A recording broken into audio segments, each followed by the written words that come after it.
আজকে আমরা সাঁতরার বইয়ের সেকশন 3 লেভেল 2 এর অঙ্কগুলি করব।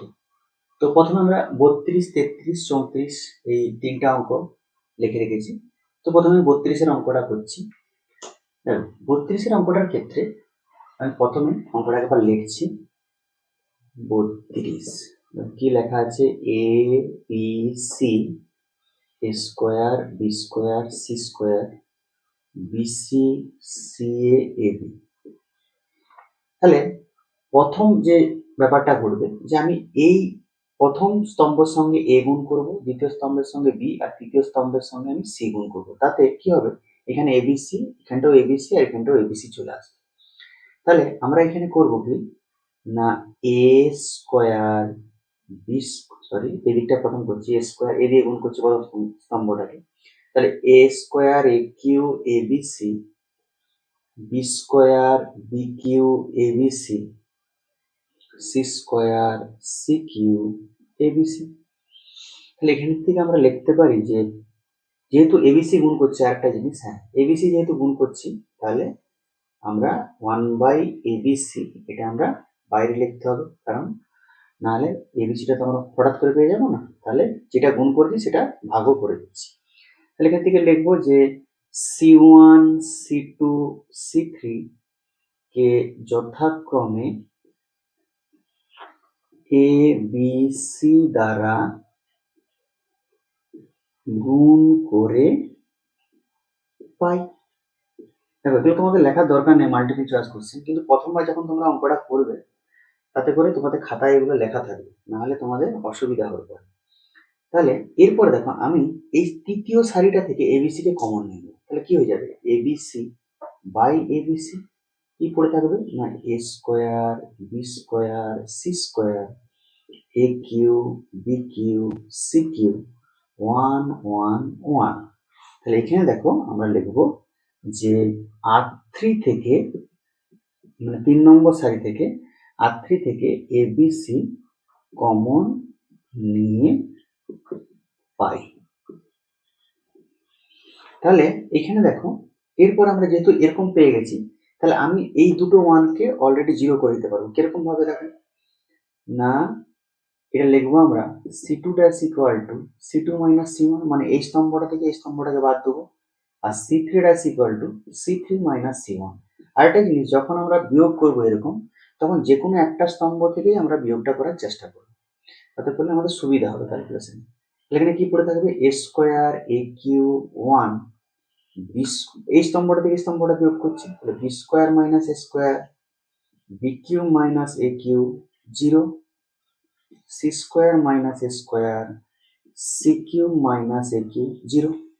এরপরে দেখো আমরা যদি এটাকে তৃতীয় সারির সাপেক্ষে এই নির্ণয়টাকে ভেঙে দিই, কি আসবে? তাহলে তৃতীয় সারির সাপেক্ষে ভাঙলে এটা 1 ইন্টু এই কোফ্যাক্টরটা পড়ে থাকবে, 1 এর কোফ্যাক্টর কি এইটা, বা মাইনরও বলতে পারো, আর সাইন দিলে সেটা কোফ্যাক্টর হয়ে যাবে। তাহলে যেটা পড়ে থাকবে 1 ইন্টু এইটা, তাহলে 1টা তো থাকছেই আমার। এই বি স্কোয়ার মাইনাস এ স্কোয়ারকে আমি লিখছি দেখো B minus A into B plus A, আর এইটাকে লিখছি আমরা B minus A into B square plus B A plus A square. একটু বড় হবে অঙ্কটা, কিন্তু এই ধরনের অঙ্ক তোমাদেরকে দিতেও পারে, তখন তোমরা এত লেখালেখির দরকার নেই, শুধু ক্যালকুলেশনটা করে নেবে। এটা হয়েছে। এরপর দেখো আমরা কি করব, এই স্তম্ভটা থেকে এই সারিটা থেকে, সরি এই স্তম্ভটা থেকে দেখো বি মাইনাস এ, আর এই স্তম্ভটা থেকে সি মাইনাস এ আমরা কমন নিয়ে নেবো। তাহলে কমন নিয়ে নিলে আমরা কি পাবো? দেখো B minus A C minus A common নিয়ে নিয়েছি, কি পড়ে থাকবে? বি প্লাস এ আর সি প্লাস এ, এখানে নিচে B square plus B A plus A square C square plus C A plus A square, এটা পড়ে থাকবে। দেখো এরপর আমরা এইটাকে এধারে করছি, কি আছে?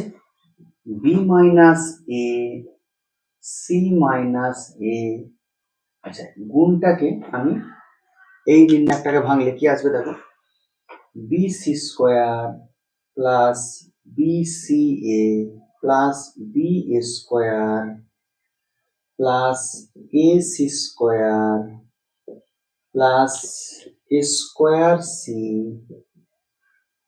Plus A cube minus B square C minus A B square minus A B C minus B square minus A square C minus A cube. তাহলে দেখো এখানে অনেকগুলো টার্ম কেটে যাবে, বিসিএ এইটা, তারপরে দেখো এ স্কোয়ার সি প্লাস এ কিউ মাইনাস এ Q, এটা কাটছে। তাহলে দেখো এখান থেকে আমরা যেটা পাবো, আর কোনো টার্ম কাটবে, A square B A B square minus A square C plus A square C B square B square, এই টার্মটা কেটে যাবে। তাহলে এখান থেকে আমরা যেটা পাবো, B minus A C minus A into B C square আর মাইনাস বি স্কোয়ার সি, এখান থেকে আমরা বি সিটা কমন কত পড়ে থাকবে, সি মাইনাস বি, আর A C square minus A B square, এখান থেকে আমরা যদি এ কমন নিই, C square minus B square, এটাকে একবার লিখছি C minus B C plus B. তাহলে এখান থেকে দেখো আমরা পাবো B minus A C minus A C minus beta যদি আমরা কমন নিয়ে নিই তাহলে কি পড়ে যাবে, বিসি প্লাস এসি প্লাস কত এবি। এটা একটু সাজিয়ে যদি লিখি কি আসবে, A minus B B minus C, কারণ দুটোর থেকে আমরা মাইনাস কমন নিচ্ছি, সি মাইনাস এ থাকলো, আর এটা কি লিখবো না, A B plus BC plus C. তাহলে এই ফ্যাক্টরগুলো আসবে, ঠিক আছে। এরপরে আমরা 33 অঙ্কটা করবো। 33 অঙ্কটা করার জন্য আমি এটাকে পরিষ্কার করে রাখছি।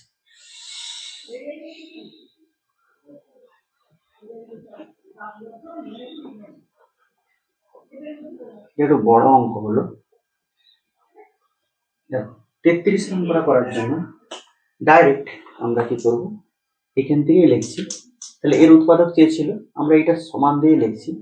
দেখো এই এই সারিটা থেকে এক্স, এই সারিটা থেকে ওয়াই, আর এই সাইড থেকে জেড কমন নিচ্ছি, তাহলে কত পড়ে থাকবে না, এক্স ওয়াই জেড কমন নিয়ে নিচ্ছি, তাহলে কত পড়ে থাকবে, 1 X X Q 1 Y Y Q 1 Z Z Q. তাহলে দেখো, তাহলে এখান থেকে লিখবে যে R1, R2, R3 থেকে x, y, z কমন নিয়ে পাই। তাহলে এখান থেকে দেখো x, y, z থাকলো, আমরা কি করব, এই দুটোকে জিরো করে দেবো, কি করবো, R2 dash equal to R2 minus R1 আর R3 dash equal to R3 minus R1। তাহলে কত পড়ে থাকবে, 1 x x Q 0 y minus x y cube minus x cube 0 z minus x z cube minus x cube। তাহলে দেখো এখান থেকে আমার পড়ে থাকবে x y z, এই 1 এর সাপেক্ষে ভাঙলে এটা কি হয়ে যাবে, y minus x, এটাকে লিখতে পারি y minus x into y square plus yx plus x square, z minus x, এটাকে লিখতে পারি z minus x into z square plus zx plus x square। তাহলে দেখো আমরা এখান থেকে y মাইনাস এক্স আর এই সাইডটা থেকে z মাইনাস এক্স কমন নিচ্ছি, তাহলে কত পাবো, x Y Z y minus x Z minus X, কত পড়ে থাকবে 1, এখানে পড়ে থাকবে y square plus Y X plus x square 1 Z square plus Z x plus x square. তাহলে এখান থেকে লিখবো যে R1, R2 থেকে যথাক্রমে y মাইনাস এক্স আর z মাইনাস এক্স কি কমন নিয়ে পাই, এটা তোমরা লিখবে খাতায়। এরপরে তাহলে আমরা কি পাবো, x Y Z Y minus x Z minus x এটা গুণ করো, কত পাবো? Z square plus Z x plus x square minus y square minus y x minus x square. তাহলে এখান থেকে দেখো আমরা কি পাবো? X Y Z Y minus x Z minus x. তাহলে দেখো এখান থেকে তোমরা পাবে plus x square minus x স্কোয়ারটা কেটে যাবে, জেড স্কোয়ার মাইনাস ওয়াই স্কোয়ারকে আমরা লিখতে পারি z minus y z plus y. আর এখান থেকে এক্সট্রা কমন নিলে কত হবে? জেড মাইনাস ওয়াই, এইটা আসবে। তাই এখান থেকে আমরা পাবো x Y Z Y minus x Z minus x Z minus Y. তাই যদি আমরা কমন নিয়ে নিই কি করে থাকবে? X plus Y plus Z. একটু যদি সাজিয়ে লিখি X Y Z into X plus Y plus Z X minus Y, এখান থেকে মাইনাস কমন নিই আর এটার থেকেও মাইনাস কমন নিই, তাহলে ওয়াই মাইনাস জেড, তাহলে মাইনাস মাইনাস প্লাস হয়ে যাবে ইন্টু জেড মাইনাস এক্স। এটা পড়ে থাকবে। এরপরে আমরা এই প্রবলেমটা করবো X X X Y Z.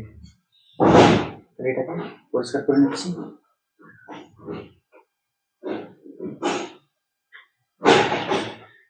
এই প্রবলেমটা করার জন্য ডাইরেক্ট তাহলে আমরা কি করবো না, এইটার থেকে আমরা এক্স আর এটার থেকে ওয়াই আর এটার থেকে জেড কমন নেবো। কি করে থাকবে? One X X square one Y Y square one Z Z square.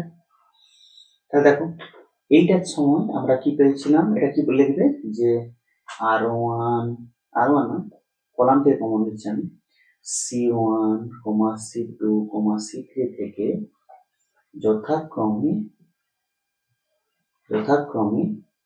x, y, z common নিয়ে পাই।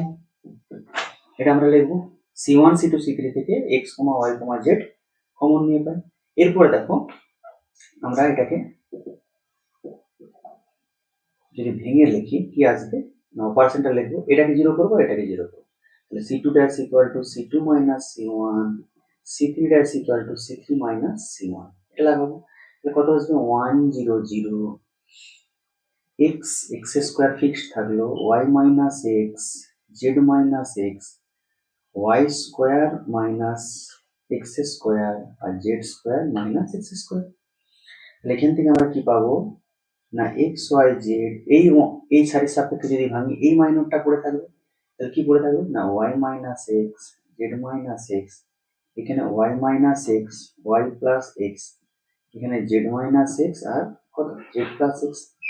তাহলে এখান থেকে দেখো এক্স ওয়াই জেড কমন নিলে এই মাইনরটার থেকে আমরা এই ডিটারমিনেন্টটার থেকে ওয়াই মাইনাস এক্স আর এই সারিটা থেকে জেড মাইনাস এক্স, মানে এই সারিটা থেকে ওয়াই মাইনাস এক্স আর এই সারিটা থেকে এই সারি বলি স্তম্ভ থেকে এই স্তম্ভটা থেকে ওয়াই মাইনাস এক্স, এই স্তম্ভটা থেকে জেড মাইনাস এক্স কমন নিয়ে নেবো, তাহলে Y minus X into Z minus x. তাহলে কি পড়ে থাকবে নির্ণায়কটা না one one Y plus X Z plus X. এটা তোমরা লেখার জায়গা নেই, তোমরা লিখবে যে এইটা থেকে যখন এই স্টেপটা করবে, তাই এই স্টেপে তোমরা কি করবে না প্রথম স্তম্ভ থেকে বা C1 থেকে ওয়াই মাইনাস এক্স আর C2 থেকে জেড মাইনাস এক্স কমন নিয়ে পাই, এই কথাটা লিখে রাখবে খাতায়। তাহলে X Y Z Y minus x Z minus X গুণ করলে কত হবে Z plus X minus Y minus x. তাহলে দেখো এরপরে এটা লিখে দেবে এক্স ওয়াই জেড, এটা এক্স মাইনাস ওয়াই, আচ্ছা এখান থেকে জেড মাইনাস ওয়াই থেকে এটা এক্স মাইনাস ওয়াই লিখছি, মাইনাস কমন নিচ্ছি, এখান থেকে মাইনাস কমন নেবো, তাহলে এটা হয়ে যাবে Y minus Z into Z minus X. এইটা পড়ে থাকবে। এই তিনটা অঙ্ক কিন্তু খুবই গুরুত্বপূর্ণ অঙ্ক, এই রেজাল্টগুলো খুবই গুরুত্বপূর্ণ, যে রেজাল্টগুলো আমাদের আসছে। ঠিক আছে।